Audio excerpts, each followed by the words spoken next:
Tātad šodien izrisināsim vienu uzdevumu fizikā, kas saistīts ar siltumu fiziku. Tātad uzdevuma teksts skan šādi. Uz gāzes plītiņas katliņā tika uzlikts ledus, kur masa ir 500 gramu un tā temperatūra ir -10 Celsija. Cik daudz siltuma nepieciešams, lai šo ledu izkausētu un sasildītu līdz +20 grādiem pēc Celsija? Cik daudz dabasgāzes jāsadedzina, lai šo procesu veiktu, ja plītiņas lietderības koeficients ir 75%? Tātad, kas mums ir dots? Mums ir katliņš. Katliņā stāv iekšā ledus gabaliņš ar masu M. Tas viss stāv uz gāzes plītiņas, kur mums attiecīgi ir gāzes liesmiņas. Tas viss nāk no gāzes degļa. Un tad, kur plūst gāze. Tātad uzrakstīsim mūsu dotos lielumus. Tātad dots. Dots mums ir masa leduma. Tie ir 500 grami. Uzreiz pārvērtīsim šo lielumu sistēmas mērvienībās. Tātad 0,5 kg tie būtu. Tas mums ir ļoti svarīgi pie aprēķiniem. Tālāk, temperatūra. Nosauksim šo temperatūru par T1. Tā ir -10 grādi pēc Celsija. Pārvērtīsim to treniņu nolūkos absolūtajā temperatūras skalā. Tad tie ir kelvinu grādi.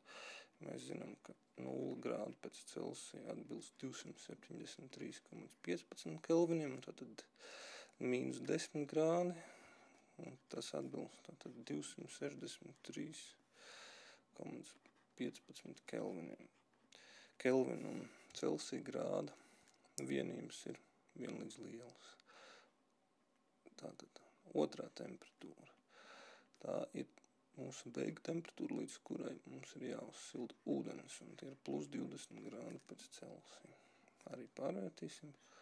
Tātad 273,15 plus 20 ir 293,15 kelvini. Bet, lai arī šeit nav pateikts, mums vēl ir arī trešā starptemperatūra, ko mēs nosauksim par T kušanas. Un tā ir 0 grādi pēc Celsija. Un tas jau ir mums pazīstami 273,15 kelvini. Tātad ar temperatūram esam tikuši galā. Vēl uzdevuma nosacījumos mums ir dots plītiņas lietderības koeficients. Tātad apzīmēsim to ar grieķu burtu eta. Tie ir 75%. Tātad procenta zīme nav nekas cits kā saudabīgs pieraksts, kā pierakstīts simdeļas, un tātad tās ir 75 simdeļas, jeb 0,75. Tas ir mūsu lietderības koeficients. Lai nedaudz labāk saprastu, kāds šīs sildīšanas process būtu, uzzīmēsim grafiku. Tātad mums ir Y-as, X-as. Uz X-as atliksim laiku. Tātad tas ir laiks. Uz Y-as atliksim temperatūru. Ērtības labad paņemsim tos pašus Celsija grādus, nevis kelvinus.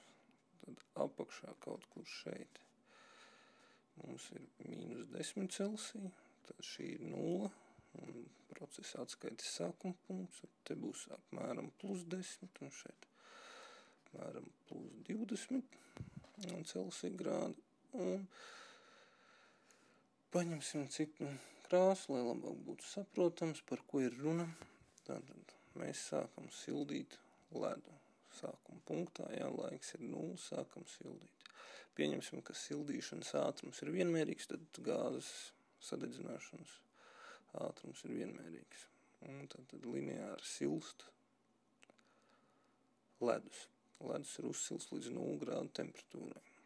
Tātad šī ir temperatūra, pie kuras notiek ledus kušana. Un tātad kušana, kā mēs zinām, notiek temperatūrai nemainoties, aiziet enerģiju.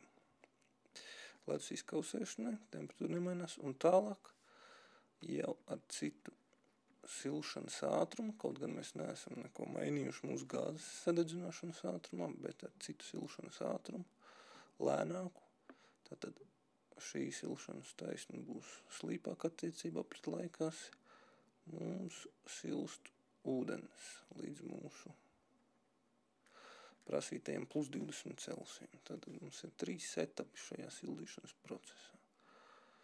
Tātad varbūt arī tad iezīmēsim, kāda tie ir. Apzīmēsim mēs pirmo ledus silšanu ar procesu numur 1, ledus kausēšanu ir process numur 2 un ūdens uzsildīšana ir process numur 3. Un tad atkal paņemsim citu krāsu un ķersimies klāt pie risinājuma. Risinājums. Tātad pirmais, kas mums bija jāprēķina, ir cik daudz siltuma nepieciešams, lai šo ledu izkausētu un sasildītu līdz plus 20 grādiem no Celsija. Pēc Celsija. Tātad nosauksim to par Q kopējo, un tas ir mūsu nezināmais. No kā sastāv Q kopējais? Q kopējais, kā mēs jau redzējām, un salasās kopā 3 dažādos procesos. Tātad Q1 plus Q2 un plus Q3. Tātad Q1, Q2, Q3 atbilst attiecīgi procesam 1, 2 un 3. Tātad Q1 ir ledus uzsildīšana, Q2 ir ledus izkausēšana un Q3 ir ūdens uzsildīšana. Un tātad varam uzrakstīt jau kā tas izskatās. Tātad sāksim ar Q1. Q1 ledus uzsildīšana līdz kušanas temperatūrai, jeb 0 grādiem pēc Celsija. Tas ir C1, kas ir īpatnējā ledus siltuma ietilpība, reiz ledus masa, kas ir mūsu dotais lielums, reiz temperatūra starpība. Tātad šajā gadījumā mēs to nosauksim par delta T1. Delta T1 tātad ir T kušanas mīnus T1. Ja mēs izmantojam mūsu absolūto temperatūras skalu Kelvinu grādus, tad šos te 263,15, 273,15, tad mēs iegūstam, ka delta T1 ir 10 Kelvini jeb Celsija. Nu, tas bija arī saprotams, tas ir dots pašos uzdevuma nosacījumos, mēs vienkārši atkārtojam. Q2 ir ledus un kušanas siltums. Tātad kas tas ir? Tas ir ledus īpatnējais kušanas siltums pareizināts ar ledus masu. Ļoti vienkārši. Un Q3 jau ir šķidra ūdens, viņš jau ir viss izkusis tas ledus, viņš ir pārvērties par šķidru ūdeni, uzsildīšanu līdz plus 20 Celsijiem. Un tātad tas ir līdzīgi kā pirmajā gadījumā, bet atšķirība ir tā, ka mēs rakstam C2, ūdens īpatnējā siltuma ietilpība, reiz ūdens masa, kura nav mainījusies kušanas procesā, reiz delta T2. Šajā gadījumā delta T2 ir T2 mīnus T kušanas, un tie ir 20 Kelvini. Arī faktiski tas ir dotais lielums. Tātad mēs esam sarakstījuši mūsu visas mērvienības.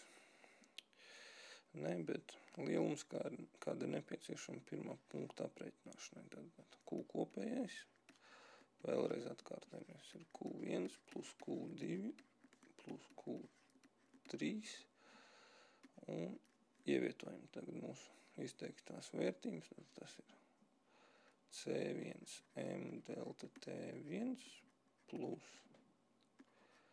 mazais Q reiz M plus C2M delta T2.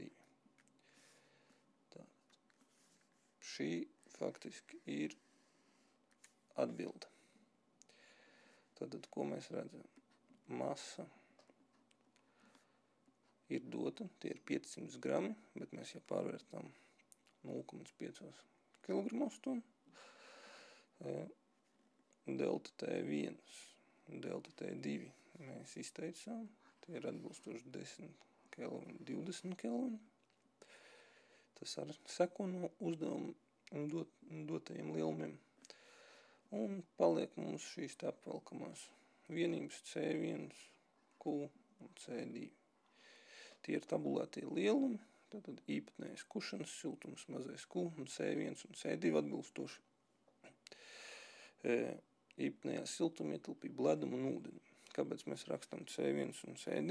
Tikai tāpēc, ka ledumu un ūdenim šīs siltuma ietilpības vērtības ir dažādas. Līdz ar to arī ūdens silšanas ātrums ir lēnāks nekā leduma, jo ūdens īpatnējā siltuma ietilpība ir gandrīz 2reiz lielāka nekā leduma. Tad uzrakstīsim, kāda ir ūdens īpatnējā siltuma ietilpība. Tad C2 ir 4200 džauli uz kilogramu uz kelvinu grādu. C1 ir 2200 džauli uz kilogramu uz kelvinu grādu.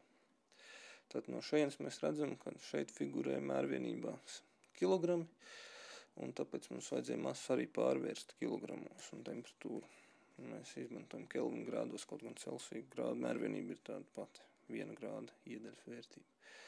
Ja mēs būtu atstājuši masu gramos, tad ir liela starpība, vai mēs pareizinām ar 500 vai 0,5. Būtu atstājuši gramos, mēs iegūtu krietni pārspīlētu vērtību siltumam Q1 un Q3. Tāpēc ir jāsaskaņo mērvienības.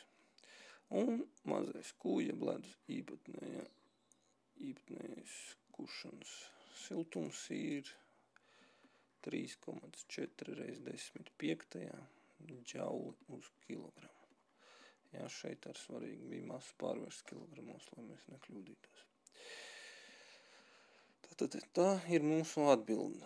Mēs esam ieguvuši Q kopējo, kāds ir nepieciešams, lai paveiktu visu procesu no ledus uzsildīšanas un izkausēšanas līdz pat ūdens uzsildīšanai. Un esam arī ieguvuši atbilstošās komponentes. Ko tagad darīt tālāk? Tālāk mums vēl ir nepieciešams aprēķināt, cik daudz dabas gāzes jāsadedzina. Un šeit gan nav norādīts, cik daudz, ko tas nozīmē, tilpums, masa.